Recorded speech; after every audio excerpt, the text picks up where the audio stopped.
जय हिंद विद्यार्थियों।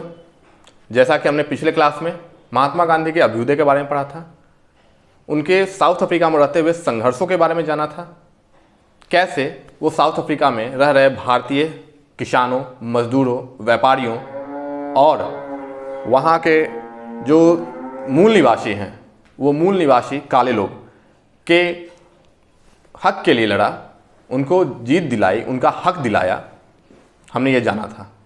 आज हम महात्मा गांधी के द्वितीय सत्याग्रह और भारत में प्रथम सत्याग्रह के बारे में पढ़ेंगे, जिसे चंपारण सत्याग्रह के नाम से जाना जाता है। चंपारण बिहार राज्य का एक जिला जो कि 1970 तक सिर्फ चंपारण हुआ करता था और 1971 में दो टुकड़ों में बट गया, पूर्वी चंपारण और पश्चिमी चंपारण। जहां पूर्वी चंपारण का मुख्यालय मोतिहारी को बनाया गया, वहीं पश्चिमी चंपारण का मुख्यालय बेतिया को बनाया गया। बिहार के 9 प्रमंडलों में से एक तिरहुत प्रमंडल के 6 जिलों में से ये स्थान रखता है। बिहार में कुल 9 प्रमंडल हैं, जिस 9 प्रमंडल में एक तिरहुत प्रमंडल आता है जिसकी कमिश्नरी मुजफ्फरपुर है। इसमें 6 जिले हैं: वैशाली, मुजफ्फरपुर, शिवहर, सीतामढ़ी और पूर्वी चंपारण और पश्चिमी चंपारण। चंपारण का अर्थ भी होता है चंपाजोर अरण्य, मीन्स वैसा स्थान जो कि चंपा के पेड़ों से आच्छादित हो, घिरा हुआ हो, पटा हुआ हो।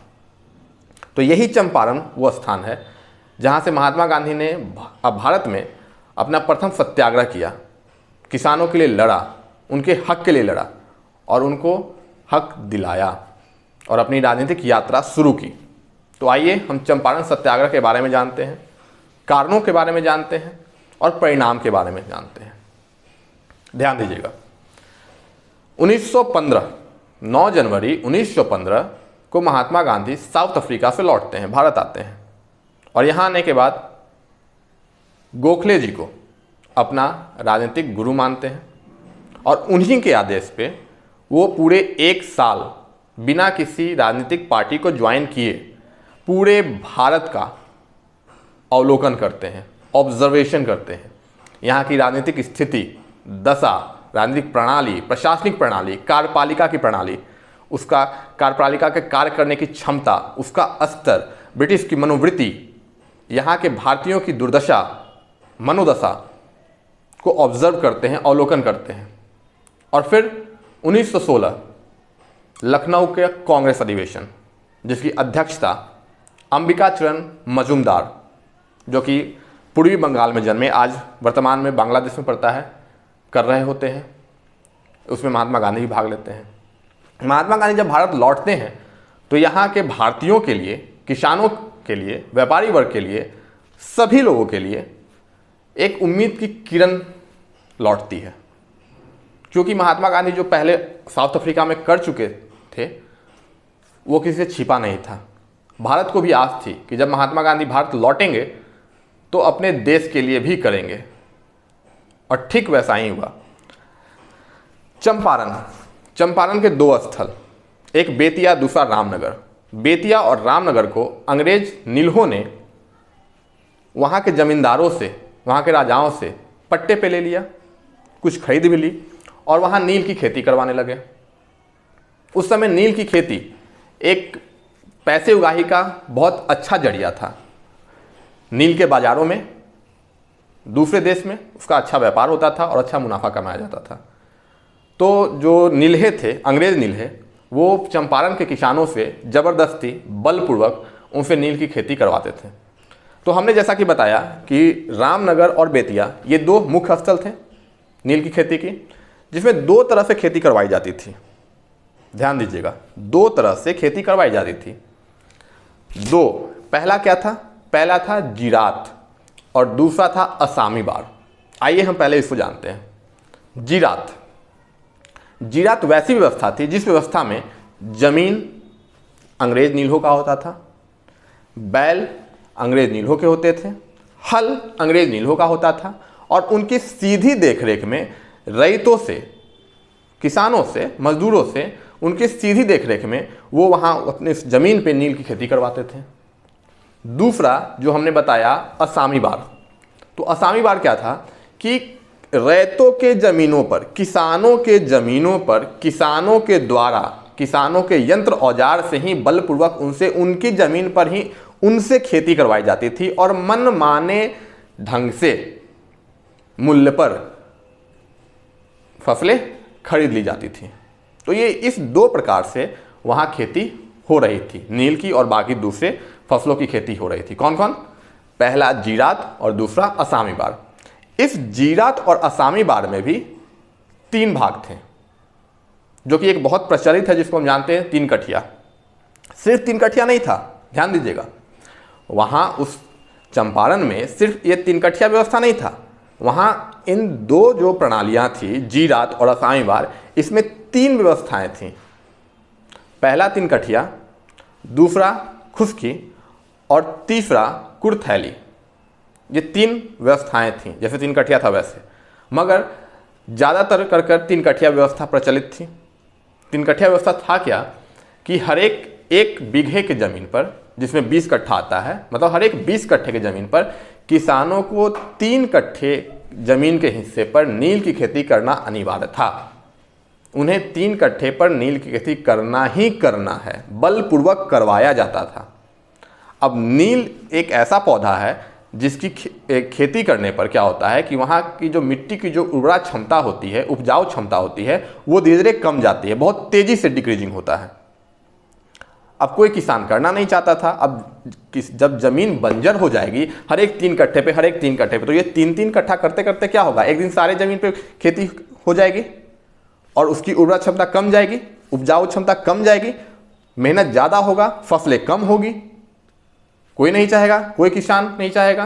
किसी भी, सिर्फ किसानी में ही नहीं, किसी भी काम में आपको मेहनत ज़्यादा करना पड़े और इनकम कम हो, आप करना चाहेंगे? नहीं करना चाहेंगे। दूसरा कि एक समय ऐसा आएगा कि वो भूमि बंजर हो जाएगी, फसल होंगी ही नहीं, तो फिर क्या होगा? कहाँ से खाएंगे, कहाँ से खाएंगे, कहाँ से घर चलाएंगे? तो इन सब कारणों से वहाँ के जो किसान थे वो खेती करना नहीं चाहते थे, ये नील की खेती करना नहीं चाहते थे, मगर उनसे ज़बरदस्ती ये नील की खेती करवाया जाता था। क्यों?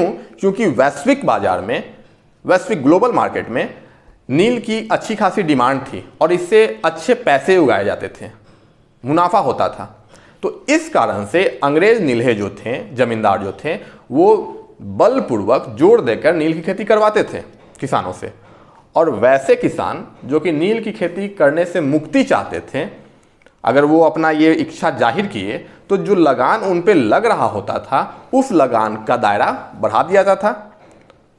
लगान 2 बोरा अनाज, मुक्ति चाहते हैं 10 बोरा अनाज दीजिए। अब बताइए, मतलब इतना ना लगान ला दिया जाता था कि वो उस लगान के जो भार है उसी से दब जाते थे, तो सोचना बंद कर देते थे। मुक्ति नहीं चाहते थे, उसी तरफ पिस रहे होते थे, कर रहे होते थे नील की खेती। उन पे कर बढ़ा दिया जाता था, टैक्स, उन पे अलग अलग तरह के टैक्स ला दिए जाते थे, और भी बहुत कुछ तरह से उनको प्रताड़ित किया जाता था, उनका शोषण दोहन किया जाता था। तो ये व्यवस्था, नील 3 कठिया व्यवस्था, ऐसा चल रहा था, जिससे चंपारण के लोग त्रस्त हो चुके थे, मुक्ति चाहते थे, एक नया रास्ता खोज रहे थे कि कैसे हम इस व्यवस्था से निकले, इस चंगुल से बाहर आए, मुक्त हों।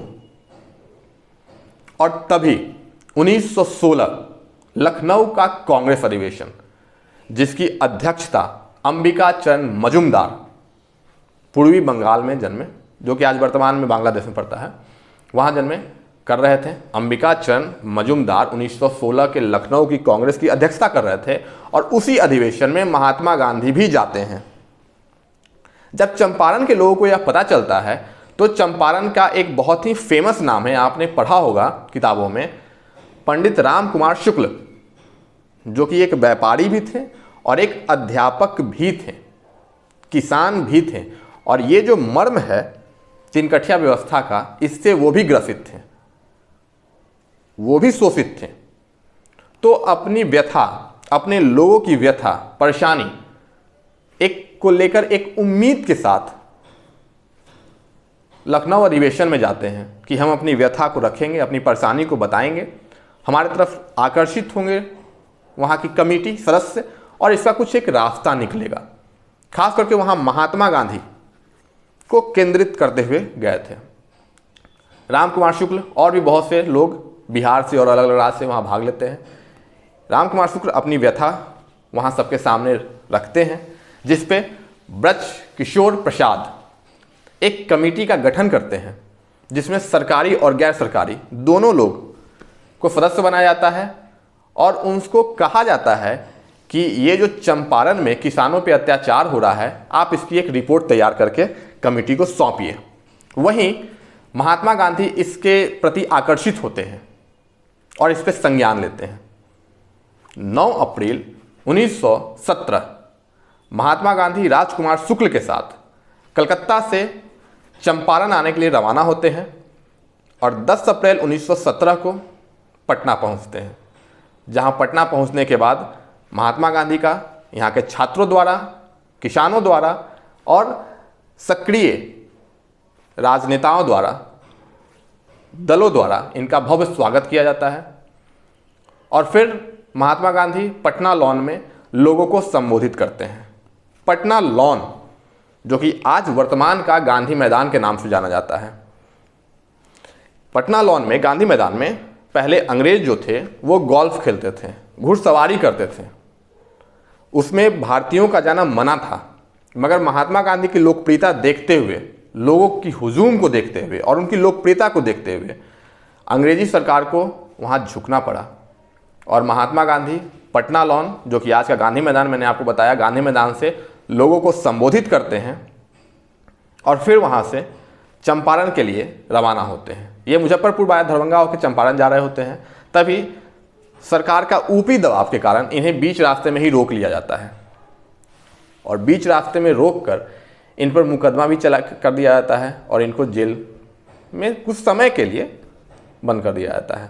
मगर इनकी लोकप्रियता इतनी थी कि इनके जो फॉलोअर्स थे, इनके जो अनुयायी थे, इनको मानने वाले थे, इनके जो समर्थक थे, उनका व्यवहार देख के सरकार को डर लगता है और फिर महात्मा गांधी को ये रिलीज कर देते हैं। मगर महात्मा गांधी वहाँ रुकते नहीं हैं, ये फिर चंपारण जाते हैं, वहाँ से आगे बढ़ते हैं। ये नहीं कि वो पीछे हट जाते हैं, वो चंपारण जाते हैं। राजेंद्र प्रसाद भी साथ में होते हैं और भी कुछ लोग इनके साथ होते हैं, उस समय के नेता, छात्र नेता इनके साथ आगे बढ़ते हैं, चंपारण पहुँचते हैं। चंपारण में जाने के बाद ये मैन टू मैन, मतलब कि हर एक लोगों से मिलते हैं, किसानों से मिलते हैं, उनकी व्यथा दुर्दशा को जानते हैं, उनसे पूछते हैं, उनकी कहानियाँ सुनते हैं, उनकी स्थिति का जायजा, वर्तमान स्थिति को देखते हैं, टटोलते हैं उनके जीवन को और कैसे वो देखते हैं कि कैसे इनको शोषित किया जा रहा है, कैसे इनका दोहन किया जा रहा है, ये कैसे प्रताड़ित हो रहे हैं। जैसे एक पिंजरे में बंद पक्षी स्वतंत्रता चाहता है, आज़ादी चाहता है, ठीक वैसे ही कैसे वो आज़ादी चाह रहे होते हैं। अभी तक ये पूरे भारत की आज़ादी की बात नहीं थी, अभी ये सिर्फ किसानों की जो परेशानी वर्तमान स्थिति थी, अभी सिर्फ उनसे वो आज़ादी चाहते थे, मुक्ति चाहते थे, ये तिनकठिया व्यवस्था से मुक्ति चाहते थे। तो महात्मा गांधी जायजा लेते हैं और फिर उस समय के उपराज्यपाल 1917 के एडवर्ड गेट से इनकी बातें होती है। एक कमेटी का गठन होता है, जिस कमेटी का नाम दिया जाता है चंपारण एग्रीगेशन कमेटी। इस कमेटी में कुछ मेंबर्स, सदस्य बनाए जाते हैं, कुछ सदस्यों का टीम होता है, जिस टीम में महात्मा गांधी को भी एक सदस्यता मिलती है। मतलब कि जो चंपारण एग्रीगेशन कमेटी बनता है, उस कमेटी में महात्मा गांधी को भी एक सदस्य बनाया जाता है पारदर्शिता के लिए। अब सिर्फ अंग्रेजों को बना दिया जाए तो हो सकता है कि हमारे मन में आए कि यार अगर सिर्फ ब्रिटिश है वहाँ पे तो हमारे बारे में क्या सोचेंगे, या फिर अगर न्याय अगर सही से हो भी जाता है फिर भी मन में एक लगा रहेगा, जिज्ञासा रहेगा, एक मतलब उसको क्या बोलते हैं, डाउट रहेगा कि ऐसे हो गया वैसे हो गया। तो इसी को देखते हुए ब्रिटिश तो उसके सदस्य मेंबर थे ही, साथ साथ महात्मा गांधी को और भी कुछ 1-2 भारतीय को जो कि महात्मा गांधी के साथ थे, उनको उसका सदस्य बनाया जाता है पारदर्शिता के लिए, ट्रांसपेरेंसी के लिए। और जब कमेटी बनाई जाती है और कमेटी जब रिपोर्ट सौंपती है, उस रिपोर्ट में ऐसा होता है कि तिनकठिया व्यवस्था उसको बंद किया जाए। महात्मा गांधी का एक और डिमांड था कि तिनकठिया व्यवस्था को तो तत्कालीन रूप से बंद किया जाए यथाशीघ्र, साथ साथ वहाँ के जो किसानों का जो दोहन हो रहा था, मनमाने तरीके से उनसे लगान ली जा रही थी, खास करके उनसे टैक्सेस लिए जा रहे थे, वो उनको जो लिया गया, उससे जो टैक्स लिया गया उसका 1/4 भाग मीन्स 25%, 25% उनको लौटाया जाए। चीज़ों को, स्थितियों को समझते हुए ब्रिटिश सरकार ने उनकी डिमांड को माना, 3 कठिया व्यवस्था को बंद कर दिया गया और साथ ही जो उनसे एक्स्ट्रा कर वसूला गया था, टैक्स लिया गया था, उसका 25% किसानों को दिया गया। अब ये बहुत बड़ी जीत नहीं थी, ये सत्याग्रह बहुत सफल नहीं रहा था, मगर ये प्रथम बार हुआ था कि दबाव में आकर ब्रिटिश सरकार जो थी झुकी और कुछ बातों को मानी। एक और इसका कारण क्या था, कारण पे चर्चा करेंगे कि ये सब तो वाकया था। बंद करने के पीछे एक और कारण था कि 1893 में क्या था कि 1893 में जर्मनी में आर्टिफिशियल डाई तैयार हो चुका था। मीन्स पहले तो नील खेती होती थी, प्राकृतिक रूप से उसका उपज होता था, नील बनाया जाता था। 1893 में जर्मनी में आर्टिफिशियल नील तैयार कर लिया गया, डाई तैयार कर लिया गया। तो इस कारण से भी जो ग्लोबल मार्केट में नील का जो डिमांड था वो डिमांड कम गया था। अब पहले खेती होती थी तो फसल के हिसाब से ही उसमें से प्रोडक्ट निकलता था, अब लोग तैयार कर रहे हैं तो सीजन की आवश्यकता नहीं है, कोई सीजन नहीं। जब आर्टिफिशियल बनाना है तो उसमें तो सीजन की आवश्यकता है नहीं। अब मान लीजिए कि कोई फसल ठंडे के दिन में ही होता है, तो जब ठंडा आएगा तब तो उसकी खेती होगी, तब तो हमको प्रोडक्ट मिलेगा, मगर आर्टिफिशियली तैयार करना है तो does it matter what the weather is, हम कभी भी उसको तैयार कर सकते हैं। तो इस कारण से जर्मनी में 1893 में, बार बार ध्यान रखिएगा समय को, 1893 में जर्मनी में जब आर्टिफिशियल डाई का आविष्कार हो चुका था तो थोड़ा जो इंडियन नील था उसका डिमांड घटा, पहला। दूसरा कि ये जो ब्रिटिशों का जो वर्चस्व था नील के प्रति बाहरी बाजार में, वो वर्चस्व धीरे धीरे डाउन होने लगा, रेट कम गया। पहले मनमाना रेट था, अब आर्टिफिशियल निकल गया। तो जब मार्केट में कोलैबोरेशन होता है डिफरेंट कंपनीज का सेम प्रोडक्ट में, तो क्या होता है, कंपनी अपने प्रोडक्ट्स की कीमत घटाती है ज़्यादा सेल आउट करने के लिए। ठीक वैसे ही वहाँ होता है। तो भारतीय नील का जो डिमांड था वो भी क्या होने लगा, घटने लगा। तो जो मुनाफा पहले आ रहा था वो मुनाफा नहीं आ रहा था। तो थोड़ा बहुत कहीं ना कहीं अंग्रेजों का जो इंटरेस्ट था इस खेती से, नील की उगाही से, ये भी थोड़ा बहुत कम रहा था। धीरे धीरे समय दर समय में ये कम रहा था। तो अब अंग्रेजों ने देखा कि एक तो आर्टिफिशियल जो डाई है इसका आविष्कार हो चुका है, अब एक मार्केट में बड़ा एक और हमारा कंपटीटर आ चुका है, नील की खेती पर डिपेंड रहेंगे। तो एक तो यहाँ चंपारण में इतना बड़ा हुजूम उमड़ पड़ा है इसको बंद करने के लिए। दूसरा कि बहुत ज़्यादा मुनाफेदार अब रहा नहीं। तो इन सब चीज़ों को देखते हुए सरकार ने फैसला किया कि नील की खेती को, मतलब कि 3 कठिया व्यवस्था को ख़त्म किया जाए। और ये जो 1917 में ये सब चीज़ें हुई और होने के बाद सरकार ने जो फैसला लिया 3 कठिया व्यवस्था को ख़त्म कर देने का, 25% कर लौटा देने का, इन सब को जो हो गया। और इसके मतलब कि अगले 5 वर्षों के अंदर जो वहाँ ब्रिटिश नील्हे थे, जमींदार थे, वो अपना भाई बोरिया बिस्तर लपेट के फिर धीरे धीरे पलायन करने लगे। और इस तरह वहाँ के जो किसान थे इस नीलकठिया व्यवस्था से वो उभरे और उनको मुक्ति मिली। तो ये बहुत बड़ी जीत नहीं थी, इस सत्याग्रह की बहुत बड़ी सफलता नहीं थी, मगर ये पहला बार था जब भारतीयों द्वारा दबाव में ब्रिटिशों ने कुछ सुना और उस पर अमल करते हुए उस चीज़ों को किया। तो हम इसे सफलता के रूप में ही देखते हैं। और फिर इसके बाद महात्मा गांधी आगे बढ़ते हैं और फिर दूसरा आंदोलन होता है, तीसरा आंदोलन होता है, और ऐसे करते करते एक दिन भारत को आज़ाद करवाते हैं। तो ये पूरा प्रकरण था चंपारण सत्याग्रह का कि चंपारण है क्या। हमने आपको चंपारण का एक भौगोलिक स्थिति बताया, चंपारण के बारे में समझाया, चंपारण सत्याग्रह को बताया, क्यों हुआ, कारण क्या था, पूरा वाकया क्या है, परिणाम क्या निकले। तो ये पूरा चंपारण सत्याग्रह। अब हम नेक्स्ट क्लास में महात्मा गांधी के नेक्स्ट मूव, चंपारण के बाद खेड़ा आंदोलन, उसको जानेंगे और ऐसे ही करते करते हम आगे बढ़ेंगे। तो आज के लिए धन्यवाद।